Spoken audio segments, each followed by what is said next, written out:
होत कसं नाही चलेगी नहीं चलेगी तानाशाही तानाशाही तानाशाही दादागिरी सरकार की दादागिरी हम सब एकतेचा सर्व संघटनेचा हम सब ताकत से बोलो जोर से बोलो हम सब ताकत से बोलो केंद्र सरकारचा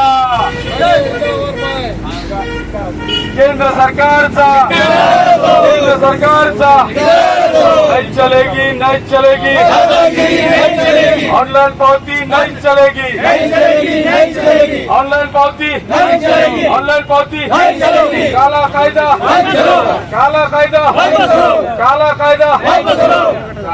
रद्द करो हिटानन कायदा हमारी मांगे वरना कुर्सी होत कसं हमारी मांगे वरना कुर्सी काला कानून अमित शाह का काला कानून ये केंद्र सरकारच्या हुकुमशाहीला करायचं काय ये मोदी सरकार की दादागिरी का करने का क्या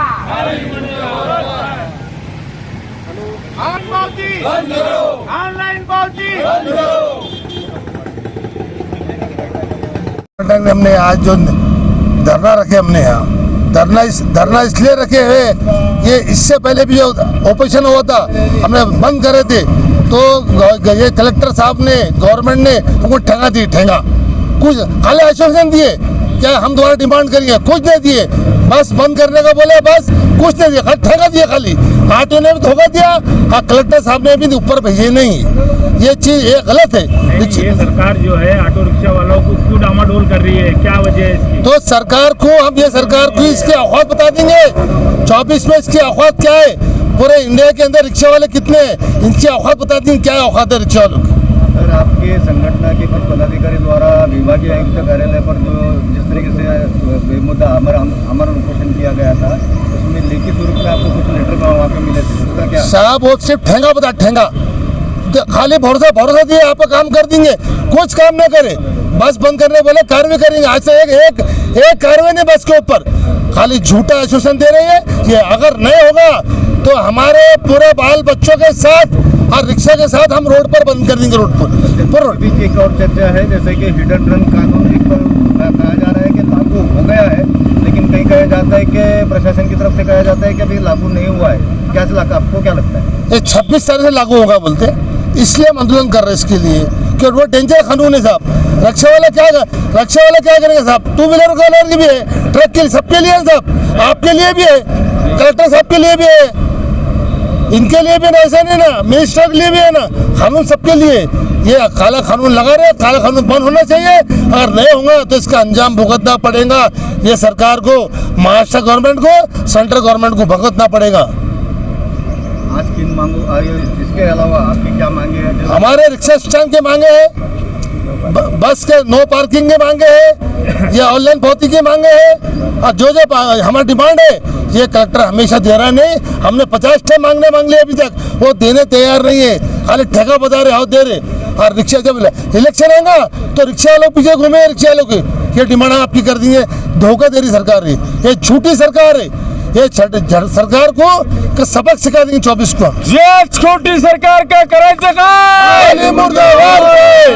सरकारचं करायचं काय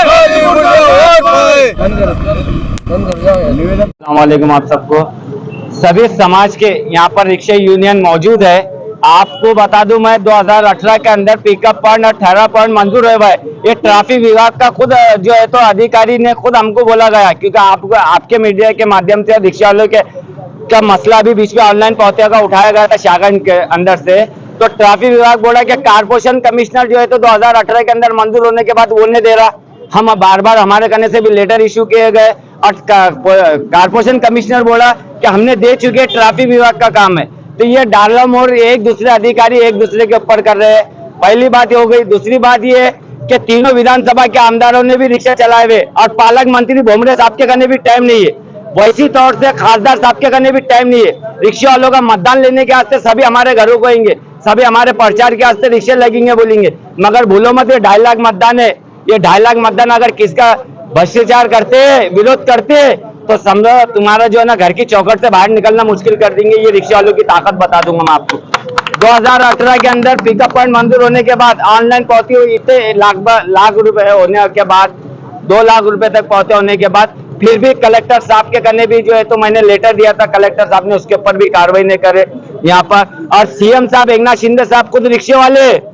उन्होंने खुद के करने वातुक सेना रखा गया है, उनके करने खुद के करने खाता है। हम तो बोले ना ये रिक्शे वाले हैं, हम लोग हमारे से बेहतर कोई रिक्शा वाला है तो वो सीएम साहब खुद है। उनसे जाके पूछो आपके रिक्शा वाला कमाता कितने है बोल के, मगर सीएम साहब जो है तो यहाँ पर आते हैं और अपना टाइम पास करते हैं और चल जाते हैं, मगर रिक्शा वालों के वास्ते उनके करने टाइम नहीं था। अभी आपने देखे यहाँ पर मिनिस्टर की बैठक हुई, उसमें भी हमारी मंडल को जो है तो हमने परमिशन निकाला गया था, हमारी परमिशन जो है तो हमारे को रद्द करा गया, वहाँ पर परमिशन नहीं दिए थे मंडल से मिलने के वास्ते। वहाँ पर एकनाथ शिंदे साहब के करने भी हमने उसी तौर से सत्ता साहब के करने भी निवेदन दिया था कि जो है अल्पसंख्यक मंत्री है बोल के कि हमारे वास्ते आवाज उठेंगे। सत्ता सेठ ने भी वही धोखा दे रहे हैं, सभी आमदार सभी खासदार सभी धोखा दे रहे। मजबूर मत करो, जैसा अभी काला कानून के बारे में हमारे पूरे ड्राइवर और भाई ने जो रोड के ऊपर उतरे हैं, जैसा लॉक कर रहे हैं, वैसा ही नौबत आएंगी रिक्शे वाले के औरंगाबाद शहर के अंदर। तो समझ लो आमदार खासदार घर की चौखट से बाहर नहीं निकलेंगे, अधिकारी भी रोड से बाहर नहीं निकलेंगे। ये इतना मैं बोल के खत्म करता हूँ। अधिकारी के सामने आपने आंदोलन किया है, क्या मांग है, क्या डिमांड है आपकी? आपल्या जिल्हाधिकारी कार्यालयासमोर सर्व संघटनेचे सभी संगठना के पदाधिकारी इन्होंने मिलकर जो डिसीजन लिया, जिसमें जिलाधिकारी कार्यालय के सामने जो जन आक्रोश प्रदर्शन किया जा रहा है, इसमें केंद्र सरकार ने जो हिट एंड रन का जो कायदा लागू किया है वो तुरंत वापस लिया जाए। केंद्र सरकार का तो मुद्दा है ही, ये तो पूरा ऑल इंडिया लेवल पर चल रहा है, लेकिन जो जिला प्रशासन है, शहर प्रशासन है, यहाँ की जो डिमांडें हैं इनको कब, इनकी डिमांडें कब पूरी की जाएंगी? अभी हाल ही में 8 दिन पहले चक्का जाम आंदोलन किया गया, उसके 8 तारीख को उपोषण भी रखा गया। तो रिक्शा चालक संगठनों को सिर्फ ठेंगा ही दिया जा रहा है, जिस तरीके से थम्सअप पूरे इंडिया में पिलाई जाती है उसके ऊपर लाइक रहता, तो उस तरीके से संगठनों को सिर्फ ठेंगा दिया जा रहा। ये कब तक चलेगा? ये रुकना चाहिए। रिक्शा चालक संगठना अभी रास्ते पर है, रास्ते के कोपरे पर रुकी हुई है। अगर शहर प्रशासन, जिला प्रशासन अगर हमारी संगठनों की डिमांड पूरी नहीं करता तो हमें मजबूरन रास्ते पर उतरना पड़ेगा। हमने चक्का जाम किया, उसमें सभी शहर वासियों ने जो प्रतिसाद दिया, इससे जिला प्रशासन और शहर प्रशासन को एक सबक मिलना चाहिए था कि हर रिक्शा चालक हो, ये सब एक साथ हो चुके हैं, दोबारा इसको अगर एक साथ लाना है तो हम पूरी ताकत से रोड पर उतरेंगे, चक्का जाम नहीं करेंगे, पूरी गाड़ियां रोड पर छोड़कर हम हमारे घरों पे चले जाएंगे। ये नौबत ना लाए, इसलिए अभी कुछ दिनों में जो है इलेक्शन आने वाले हैं और ऑटो रिक्शा वाला की जो है तो सरकार मांग पूरी नहीं कर रही है, तो आने वाले इलेक्शन में क्या निर्णय लिए जाएंगे ऑटो रिक्शा वालों? सब हम लोग आपको एक बात बताना चाहते हैं, जिस तरीके से इलेक्शन का मुद्दा है ये राजकारणी पॉइंट है। राजकारणी पॉइंट के हिसाब से मैं आपको 2 बात बताना चाहूँगा। जो जनता ने जिन लोगों पे विश्वास रखकर चुन के दिया था, वही लोगों ने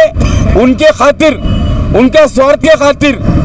राजकारण महाराष्ट्र की सरकार पलटी करे, और ये जो सरकार आई है, ये जो सरकार है, ये सिर्फ आश्वासन दे रही है। फिर वो ड्राइवर हो, शेतकरी हो, गरीब जनता हो, तो ये सरकार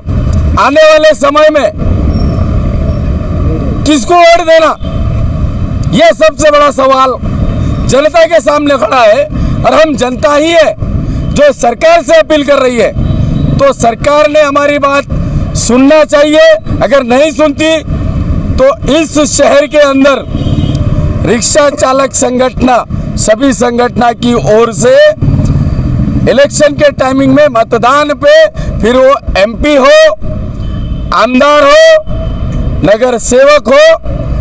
ये इलेक्शन में वोटिंग के लिए बहिष्कार डाला जाएगा। महाराष्ट्र वाहतूक सेना जिल्हाध्यक्ष सलीम कामगावकर, जय महाराष्ट्र।